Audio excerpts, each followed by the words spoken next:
श्रीमद्कुंज विहारिणे नमः। श्री स्वामी हरिदासो विजयतेत्राम। एक अद्भुत लीला प्रेम की, हृदय से हृदय को बांधने वाले शरणदाता और शरणागत की 70-72 वर्षीय वृद्धा श्री यमुना पुलन पर एक छोटी सी फूस की कुटिया में निवास। कुटिया में कठिन परिस्थितियों में जीवन यापन करने योग्य कुछ अति आवश्यक वस्तुएं। क्या? एक पुरानी सी चारपाई जिसकी मूंज धरा को स्पर्श कर उसे खटोला बना देती है, और कुटिया की और वृद्धा की सबसे अनमोल धरोहर श्री श्याम सुंदर का विग्रह, घुटनों के बल बैठे, दोनों हाथों में लड्डू लिए, जिनमें से एक सहज ही दृश्यमान है, मानो कह रहे हों कि योग्य पात्र हुए तो दूसरा भी दे दूंगा, तुम्हारे लिए ही तो कब से छुपा कर बैठा हूं। वृद्धा की सेवा परम वात्सल्य रस में पगी हुई, उसके लिए श्याम सुंदर का विग्रह न होकर साक्षात गोपाल ही तो, जिनके साथ बैठकर वह बातें करती है, लाड़ लड़ाती है, उनके स्नान भोग का प्रबंध करती है। आजीविका के लिए कोई साधन भी तो नहीं, तो कैसे करती है वह जाने, या फिर गोपाल। चारपाई के पास ही एक चौकी पर गोपाल के बैठने और सोने का प्रबंध है। चौकी पर बढ़िया वस्त्र बिछा हुआ है और गोपाल का श्रृंगार भी बड़ा सुंदर है। कुटिया का द्वार अधिकांशतः बंद ही रहता है।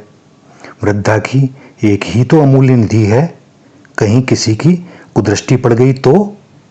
कुटिया के भीतर दो प्राणी, तीसरे किसी की आवश्यकता भी तो नहीं, और आवे भी तो कौन? किसी का स्वार्थ न सधे तो कौन आवे। वृद्धा को किसी से सरोकार नहीं। दिन भर में 2-3 बार गोपाल हट कर बैठता है, लड्डू खाऊंगो, तो पास ही स्थित हलवाई की दुकान तक जाकर उसके लिए लड्डू ले आती है, कभी जलेबी तो कभी कुछ और। पहले तो हलवाई समझता था कि यह स्वयं खाती होगी, पर उसे जब कभी खाते न देखा तो पूछा, मैया कौन के ताई ले जावे है? और वृद्धा मुस्कुराकर बोली, भैया अपनी लाला के ताई।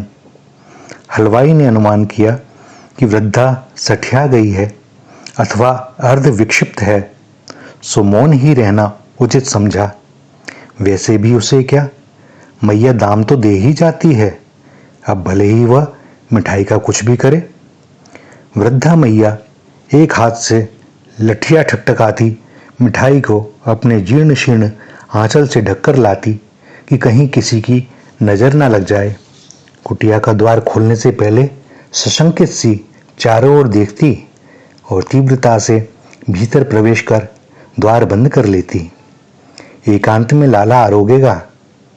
लाला तो लाला, कछु आरोगे और फिर कहे, अब खाएवे को मन ना है, तू बढ़िया सी बनवाए के नाय लाई मैया। मैया कहती, अच्छा लाला, कल हलवाई ते कह के अपने लाला को खूब बढ़िया सो मीठो लाऊंगी, मन ना है तो रहन दे। वृद्धा माँ अशक्ततावश नित्य प्रति कुटिया की सफाई भी तो नहीं कर पाती, सो कुछ प्रसाद कुटिया में इधर उधर पड़ा रह जाता। प्रसाद की गंध से 1-2 चूहे कुटिया में आ गए और प्रसन्नता से अपना अंश ग्रहण करने लगे। कभी कभी तो लाला के हाथ से खाने की चेष्टा भी करने लगते।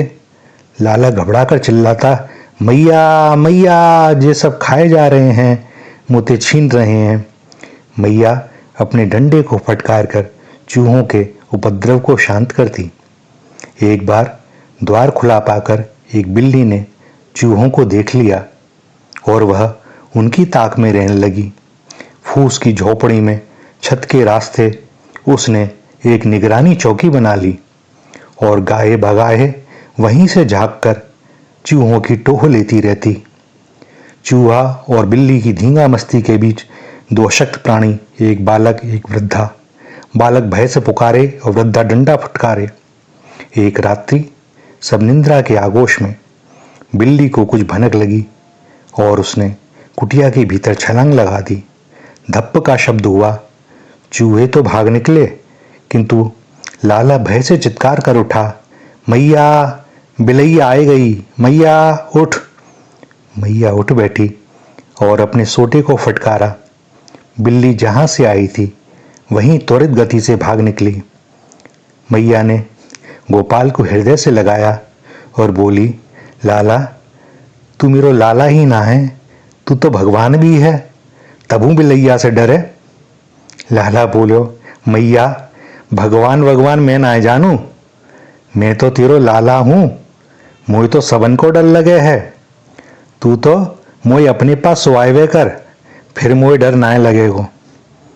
वृद्धा मां विभोर हो उठी, गाड़ा लिंगन में भर लिया, मस्तक पर हाथ फेरा और खटोले पर अपनी छाती से सटाकर लिटा लिया। वृद्धा मां वात्सल्य के दिव्य प्रेम रस से ऐसे भर गई है कि उसके सूखे स्तनों से दिव्य अमृत स्रोत प्रकट हो गया और गोपाल बड़े प्रेम से भरकर इस दिव्य सुधा रस का पान कर रहे हैं। एक बार स्तन से मुंह हटाकर तुतलाकर बोले, मैया, जसोदा। मैया को सुध कहा, कोटि कोटि ब्रह्मांड उसकी चरण वंदना कर रहे हैं। उसका स्वरूप अनंत आनंद ब्रह्मांडों में नहीं समा रहा है, अनंत हो गई है वह। अब शब्द कहां, भक्त कहां, भगवान कहां।